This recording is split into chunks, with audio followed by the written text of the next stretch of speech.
siempre, comenzamos este tercer bloque aquí en Informe del Sur presentando a nuestro especialista en Derecho y Relaciones Internacionales, el doctor Eduardo Aguirre. ¿Qué tal, Eduardo? ¿Cómo estás? Un placer recibirte como siempre. ¿Qué tal? Muchas gracias. Muy bien. Ha sido una semana intensa en cuanto a la información internacional. Si te parece, comenzamos con el anuncio de los presidentes, de varios presidentes latinoamericanos, sobre la salida del UNASUR. ¿Cómo nos impacta? Impacta de una manera inéditamente grave.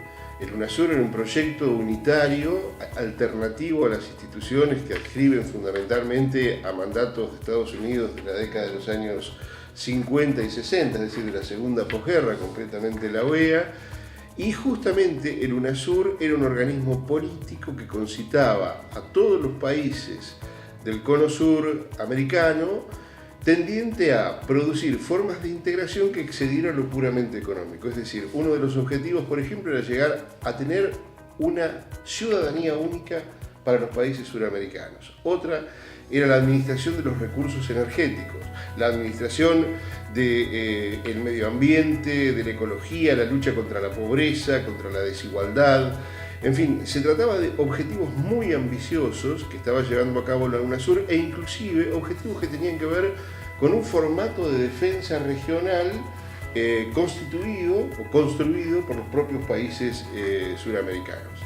Esta decisión, que de alguna manera lidera el gobierno argentino, pone en una situación de debilidad intrínseca a la UNASUR y significa, en mi opinión, un retroceso trascendental, porque seguramente esto va a tener al menos dos consecuencias. La primera es la adscripción a otro tipo de alianza del Pacífico, Club del Pacífico, concebida con claves neoliberales y globalizadoras por una parte, y por otro lado, justamente deja al descubierto, en función de las nuevas hegemonías que se han dado en el cono sur, particularmente en países implicados directamente en la cuestión hidroenergética, como Brasil, Paraguay o la Argentina, sobre todo Paraguay, a partir del resultado de las últimas horas, a merced de nuevas lógicas en cuestiones que son absolutamente sensibles y que tienen que ver no solamente con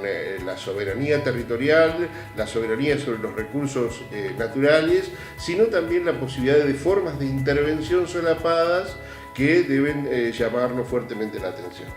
Hablamos de las elecciones en Paraguay. ¿Sorprende el resultado de Abdo Benítez? No.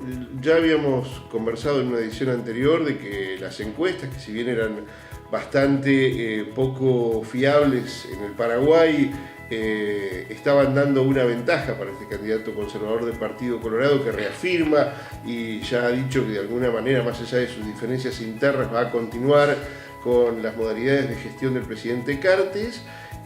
Suponen una ratificación de la mayoría del pueblo paraguayo por una opción conservadora de las características de la que en este momento tiene ese gobierno, que se jacta de haber crecido en los últimos años a un 4% anual en su economía, pero ese crecimiento de ninguna manera alcanzó para revertir la situación de asimetría social y de desigualdad que tiene el pueblo paraguayo. Muy por el contrario, le ha conducido a estados de desigualdad casi inéditos. Por lo tanto, yo creo que es una elección que, si bien estaba prevista, consolida una suerte de revival de nuevas derechas en América Latina, por una parte, pero por otro lado deja como saldo no tan negativo la posibilidad de que la oposición haya encontrado un piso electoral interesante, de que el Frente Guazú haya vuelto a tener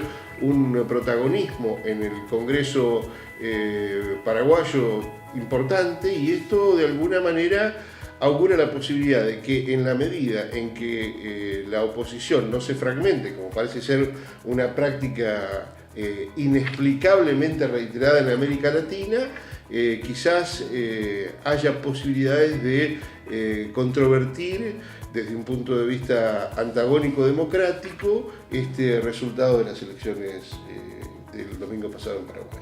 Decíamos que había sido una semana muy interesante, muy movida en cuanto a la información internacional.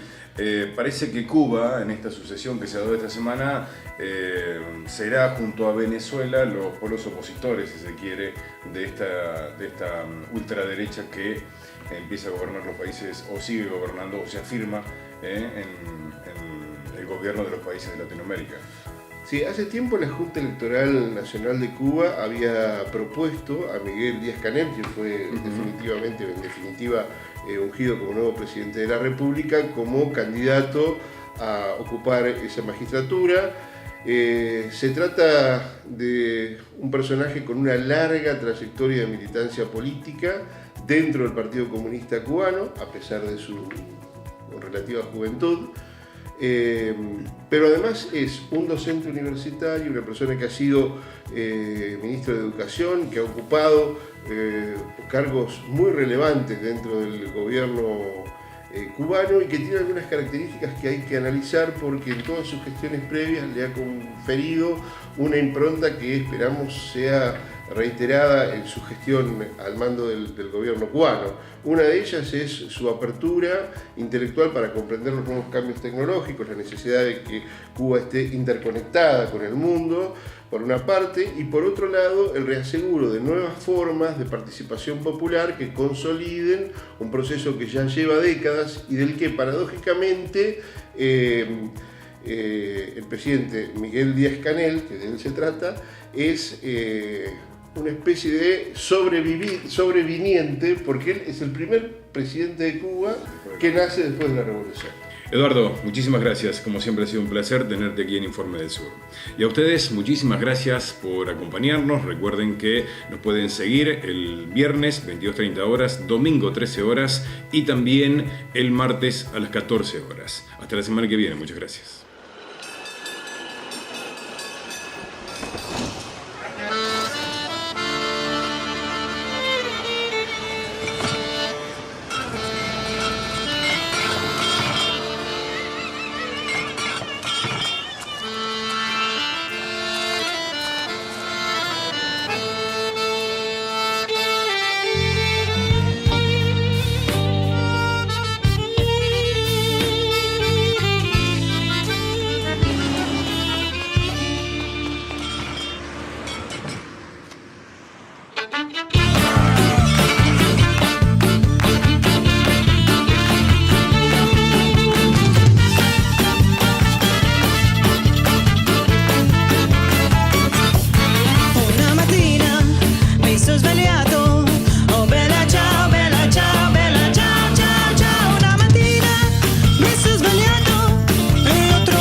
Se voglio, non partigiano